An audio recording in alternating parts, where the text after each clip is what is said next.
Setelah memiliki gedung gereja, Jemaat GPIB Immanuel Bekasi ingin memiliki gedung gereja yang lebih baik.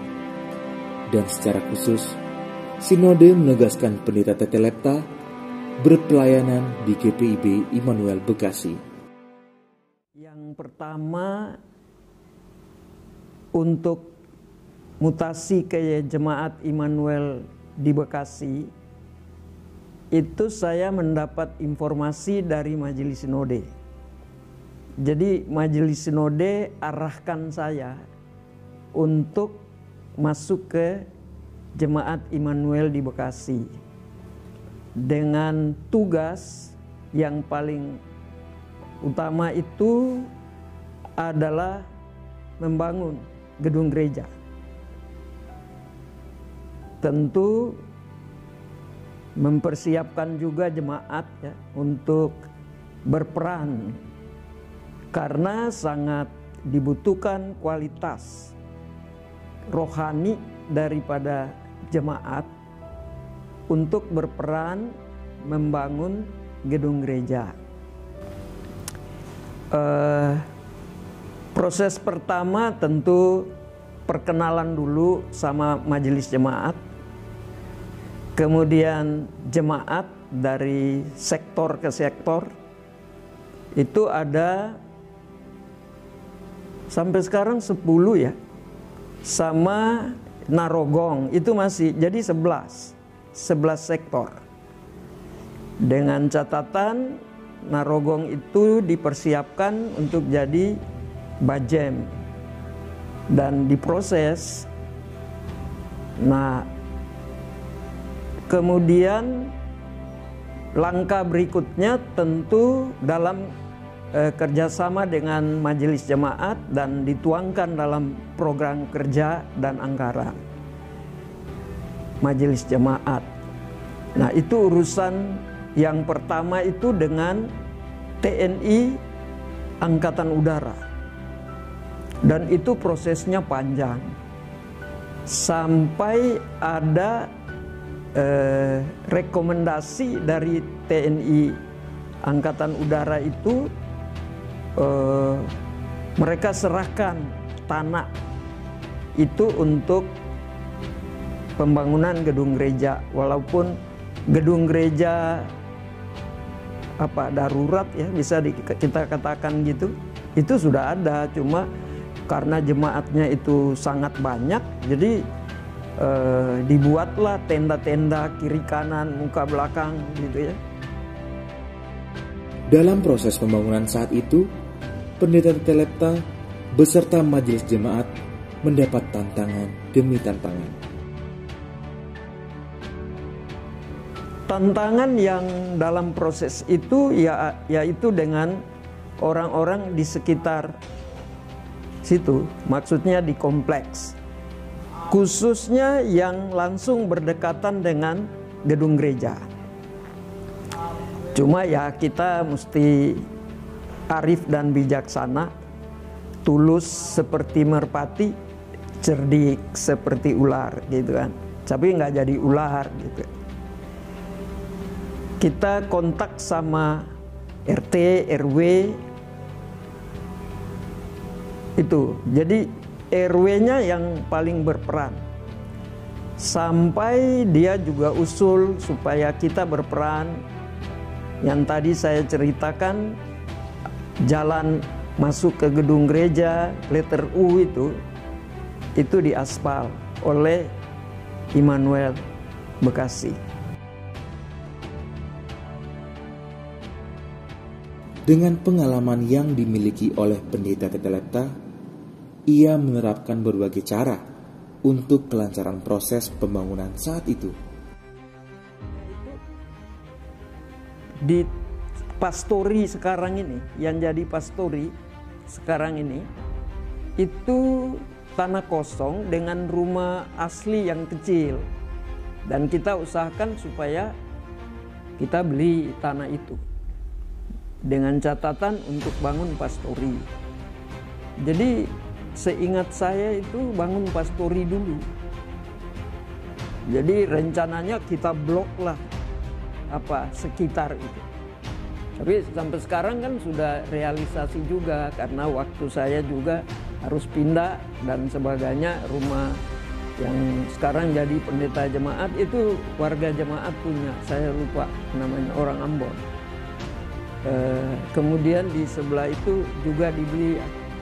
Jadi rencananya begitu. Kita mesti perluas skema, istilahnya perluas skema.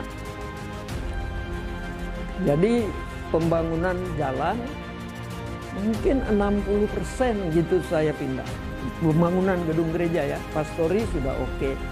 Cuma saya nggak tinggal di situ. Yang tinggal pertama pendeta Tres. Jadi untuk mendukung itu kita bentuk persekutuan doa. Nah, sesudah persiapan itu persekutuan doa. Tantangan ada juga, banyaklah informasi. Khususnya kita berhadapan dengan perwakilan dari TNI AU itu. Tapi saya mengajak kita yang berdoa itu untuk bersyukur. Bersyukur bahwa proses sudah jalan, bersyukur bahwa tantangannya ini, dan kita mau lihat Tuhan yang punya jemaat ini. Dan Tuhan buktikan bahwa Tuhan memang punya jemaat itu. Semangat pembangunan gereja kala itu juga didasari oleh antusias dan rasa kerinduan yang tinggi oleh jemaat. Jemaat harus dipersiapkan, dan jemaat betul-betul antusias ya. Kepingin punya gedung gereja bagus gitu. Jadi dari jemaat sendiri mereka betul-betul antusias. Didukung dengan doa-doa, persembahan yang... Jadi kita untuk bikin proposal itu kayaknya enggak. Mutlak dari jemaat. Saya nggak tahu ya untuk finishingnya, itu saya nggak tahu karena sudah pindah ya kan. Karena dari majelis sinode juga bilang, sudah nanti orang lain yang teruskan saja. Ya nggak apa-apa gitu. Selain karena antusias jemaat, kedekatan pendeta Tetelepta dengan pendeta Tres serta PHMJ juga menjadi semangat dalam berpelayanan. Yang pertama buat saya, di setiap jemaat itu kita mesti apa, istilah saya itu rangkul dulu PHM. Jadikan mereka itu teman kerja, teman sepelayanan, dan itu fine-fine aja. Seperti Pak Was itu kan kader GPIB, saya tahu persis. Itu kader GPIB almarhum ya, Pak Was, ketua 1. Kemudian Pak Amos, kan tahulah orang dia pendidik, jadi ngerti lah yang gitu-gitu. Pak Damanik, ketua 3, sekretaris waktu itu ketua 4, Pak Bonar, terus Pak Rompis sekretaris, Uli, dan ya kita jadikan teman kerja. Di setiap jemaat, entah jemaat kecil atau jemaat besar, PHM itu harus dipegang. Karena saya bilang, satu saja nggak masuk dalam tim, jemaat akan bergetar. Mengerti ya? Nah, jadi kita pegang betul. Lalu korsek itu dipegang betul. Memang riak-riak sih ada saja, dan itu kelihatannya di sidang majelis jemaat. Tapi kalau begitu kan hidup jemaat itu. Kalau semua diam, iyo saja, itu buat saya juga aneh. Tapi kalau ada yang tajam-tajam itu jemaat hidup. Dan saya menilai jemaat Immanuel di Bekasi itu hidup. Ya, kalau dengan pendeta jemaat, pendeta Tres itu orangnya polos. iyo saja gitu, dan dia sangat menghargai saya sebagai senior. Jadi kita dua punya meja di ruangan karena masih kecil kan, itu ruangan kantor itu ya berdua satu ruangan itu. Kalau vikaris malah di luar sama karyawan-karyawan. Kalau enggak dia di meja yang rapat itu. Koordinasi yang baik juga dilakukan oleh Pendeta Tetelepta dengan vikaris kala itu, yakni Pendeta Darius Lewakabesi.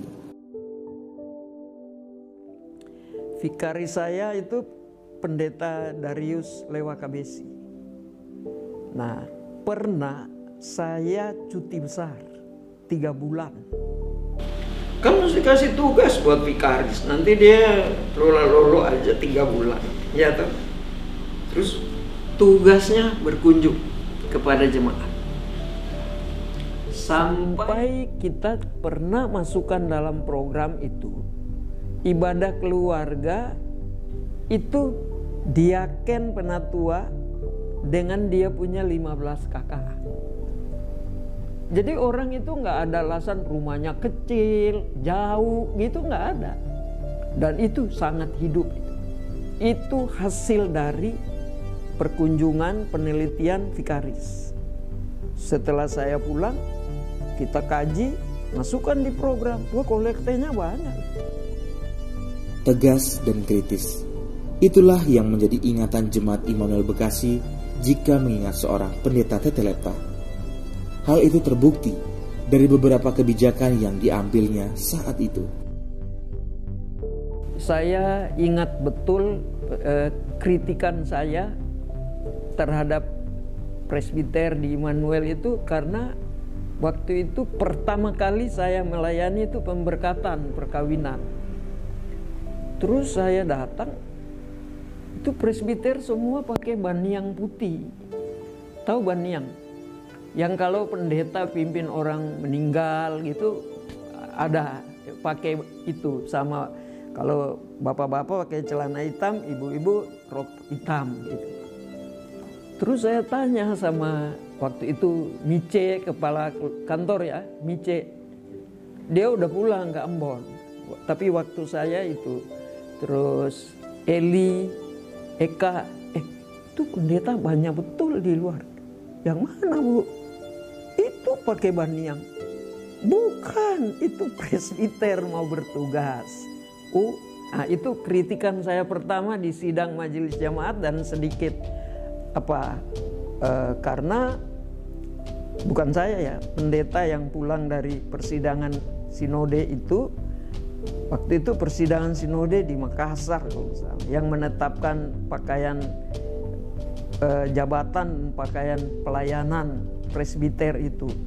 Bukan, kalau putih itu, baniang itu untuk pendeta kalau di luar gedung gereja. Gitu loh. Presbiter nggak ada baca tata gereja. Baru semua akhirnya keputusan ditiadakan. Aku malah dikasih ada 2 itu. Ada ibu-ibu yang badannya seperti saya, ya dikasih. Itu pertama itu. Karena ya kalau begitu gimana? Kita bacakan keputusan persidangan, dan seorang KMJ itu kalau dia kuasai tata gereja, keputusan persidangan itu harus dia kuasai. Ya, kalau penampilan buat saya itu sangat penting ya. Sangat penting. Sebab saya pernah cerita di semua jemaat. Waktu itu saya di Jember, pergi besuk jemaat sakit di Surabaya. Saya pakai celana blue jeans sama t-shirt. Jadi udah masuk di rumah sakit yang keluarganya udah kenal tante yang sama saya itu, mamanya pendeta Denny Matula Pelwa. Kan cuma berdua. Terus karena saya penampilannya begitu, terus tanya, "Tante, pendetanya mana?" Tapi saya dengar, itu saya malu tuh. Dari situ saya bertobat betul. betul-betul, Pak, karena saya pikir kan naik kereta, ketemu orang bau segala macam, ya sudah gitu.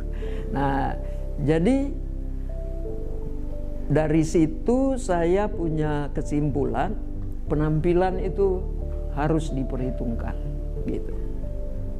Pernah ada ibu PKP waktu itu belum ya, masih PW ya. Dia liturgos. Terus saya yang khotbah. Tapi pas di konsistori, ibu ini pakai t-shirt. Saya suruh stop. Terus apa? Saya saja yang pimpin. Terus dia nggak jadi. Ibu jangan marah ya. Ibu punya pakaian bukan pakaian pelayan gitu. Nah, dari situ mulai kita terangkan. Nah, habis itu kan PKP itu punya seragam, ya bagus juga. Dan saya sangat setuju itu, bahwa dia kalau pelayanan itu pakai pakaian seragam PKP. Tapi ada aturannya, ada dua itu. Yang blazer, terus dalamnya itu putih, itu pakaian buat pelayanan. Tapi kalau yang blus lengan pendek, itu buat rapat. Nah, itu kadang-kadang pendeta-pendeta atau PKP itu sendiri gitu, PW waktu itu. Tapi sebenarnya ada dua, baju untuk pelayanan, baju untuk pakaian kerja, gitu, rapat. Gitu. Jadi dari situ saja kita sudah bisa arahkan jemaat bahwa GPIB sudah memikirkan bahwa penampilan itu sederhana dan orang yang tampil itu ada wibawanya, gitu loh. Nah, buat saya sendiri, buat saya itu sangat penting buat saya. Akhirnya biasa, presbiter sudah tahu pakaiannya apa, rapi lah. Orang katekisasi aja nggak bisa pakai sandal keluar kalau saya. Itu udah tahu. Jadi pertemuan pertama itu sudah diarahkan, orang tua juga diarahkan. Jadi mau kemana? Katekisasi, nanti disuruh keluar loh sama Bu Pendeta. Para majelis dan pengurus BPK saat itu juga memiliki kesan tersendiri di mata Pendeta Tetelepta.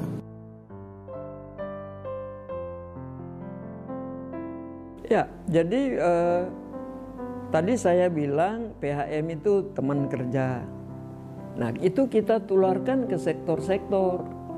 Jadi presbiter di sektor-sektor itu, diaken penatua itu ya teman gitu loh. Jangan gontok-gontokan gitu. Dan saya lihat di Immanuel Bekasi itu nurut gitu loh. Jadi umpamanya anggaran gitu ya, di awal triwulan itu dapat dana dari gereja. Kan di sektor juga ada bendahara. Tapi akhir dari triwulan itu dia mesti kembalikan kalau ada saldo. Dan itu nurut. Waktu itu kan belum ada Krismon di waktu saya, jadi uang banyak di Immanuel itu. Betul, banyak betul. Nah, tidak masalah itu. Yang penting bisa dipertanggungjawabkan. Nah, yang kayak aneh-aneh itu nggak ada. Presbiternya itu hidup gitu ya. Tahu, mengerti maksud saya, hidup, kreatif, tidak pasif gitu. Kemudian pelkat juga. Nah, kan ada yang saya nggak kenal, tapi waktu itu PA ya. Tapi sekarang sudah bisa berperan. Saya suka ketemu itu, misalnya waktu saya di jemaat itu, dia pemuda, dia PT. Tahu-tahu udah jadi PHM, ikut persidangan sinode. Dulu pelayan PA kayak Mary pernah juga ketemu di persidangan, dia utusan dari Immanuel. Gitu. Di balik sosok yang tegas Pendeta Tetelepta juga memiliki kenangan-kenangan manis bersama majelis dan karyawan-karyawan sekretariat gereja. Kayak Pak Beni, jangan lupa ini, orang nomor 1 ketemu saya datang di Immanuel itu Pak Beni. Dan ada cerita dari pendeta-pendeta itu harus ditandai. Mau saya tandai? Oh, ketawa dia. Saya dulu tantangan paling serius itu sektor 4. Itu vokal, ada Pak, dia sudah meninggal waktu zaman saya juga. Uta Gaul ya, dia punya anak pemain ya, itu vokal juga. Terus masuk itu Pak Sondak, trainer. Wah itu, tapi tenang saja, kita hadapi saja. Akhirnya jadi friend juga. Saya pindah, mereka cukup kaget. Sudah, pelajaran dari saya teruskan aja gitu. Tapi nggak apa-apa, buat saya sih itu akhirnya mengerti juga, kan begitu. Ya, kalau Pak John Rompis ya rajin orangnya, dan orangnya suka humor gitu ya. Jadi nggak pernah kita ada yang, kalau kayak saya orang udah takut duluan gitu kan. Tapi kalau Pak itu dia ketawa, malah kita serius dia ambil, jadi kita santai gitu. Kemudian untuk karyawan, ini karyawan itu di kantor jemaat itu, mereka itu kayak di dapur gitu. Nah, dapur itu kan mesti bersih, mesti rapi, mesti hidup, menyala gitu kan. Nah, apa yang saya buat? Pagi-pagi berdoa sama mereka. Itu wajib, enggak ada. Saya sudah datang kok. Jadi karyawan nggak bakalan telat gitu kan. Terus bersih gitu, neces gitu. Nggak ada datang pakai celana. Itu Pak Engel kan rajin betul, dia datang tuh. Tapi pakai celana pendek, oh nggak bisa. Jadi dia pergi dulu di rumah di sebelah yang kita beli jadi pastori sekarang. Telepon pembantunya bawa celana panjang, baru ketemu saya. Itu. Jadi kita kantor gereja ya, jadi punya kualitas, punya wibawa gitu. Itu karyawan, dan mereka masih ingat sama saya sampai sekarang. Eli, Eka, kalau Mice kan udah pulang ke Ambon. Taufik, itu mereka friend sama saya.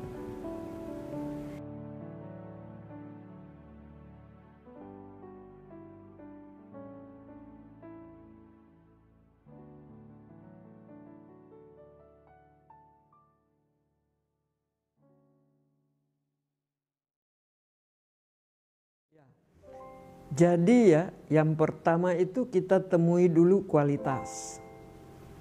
Kualitas iman ya, itu harus diwariskan dari generasi ke generasi.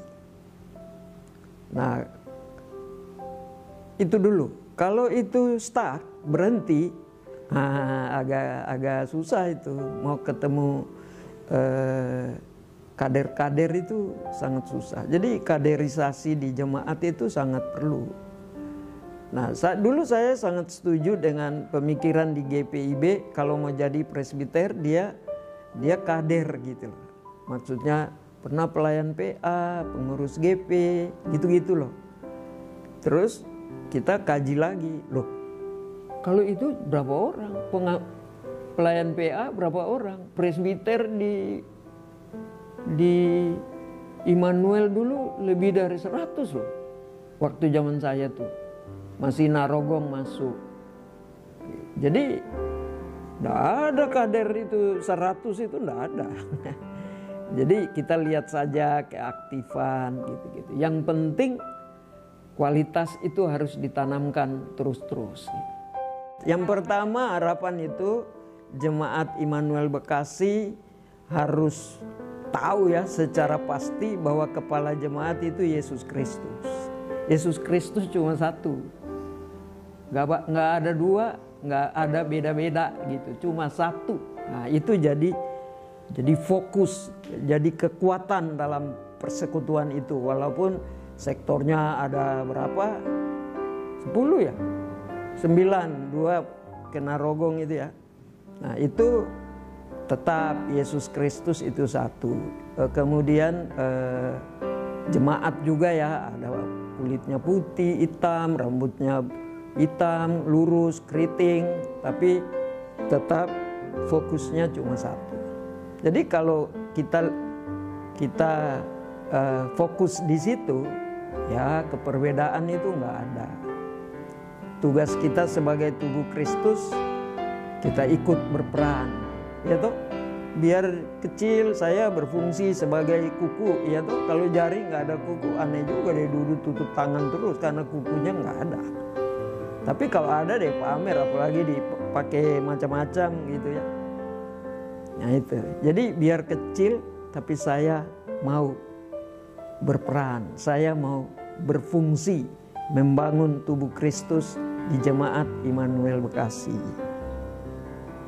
Yang pertama kita patut bersyukur kepada Tuhan Yesus, Kepala Gereja. Dia adalah Immanuel, yang punya Immanuel di Bekasi, Jemaat GPIB, atas berkat kehadirannya, pimpinannya, penyertaannya, bisa Jemaat GPIB Immanuel di Bekasi memasuki tahun usia ke-36. Usia yang ya sudah cukup dewasa, dan tentu harapan ke depan yang baik dalam catatan sejarah dari periode ke periode itu dijaga, dipertahankan, ditingkatkan supaya kualitas kehidupan iman itu tetap ada. Lalu kaderisasi, program kaderisasi itu tetap ada untuk jemaat GPIB Immanuel di Bekasi ke depan. Jadi tidak berhenti pada generasi sekarang, tapi mulai dari PA, PT, GP, PKB, PKP, dan PKLU itu adanya unit-unit misioner khususnya Pelkat supaya kehidupan warga jemaat itu menikmati pembinaan secara terus-menerus gitu. Jadi program pembinaan itu tetap harus ada gitu. Dan diingatkan kembali yang ibadah subsektor itu kalau bisa, itu kolektenya banyak. Ya masih ya, 3 bulan sekali. Dan saya bersyukur karena pernah melayani di jemaat GPIB Immanuel di Bekasi.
Kesini ya, oh nanti ini ya gitu.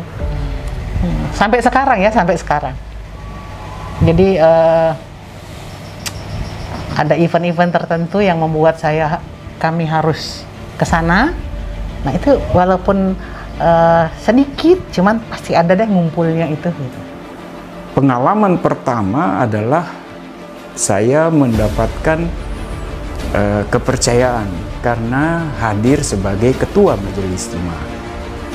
Jadi pada saat itu kehadiran saya di Immanuel Bekasi tentu belum dalam kondisi seperti sekarang. Saksikan episode keempat, video 36 tahun perjalanan GPIB Immanuel Bekasi, Minggu 19 September 2021, pukul 12.00 waktu Indonesia bagian Barat, hanya di G Immanuel TV.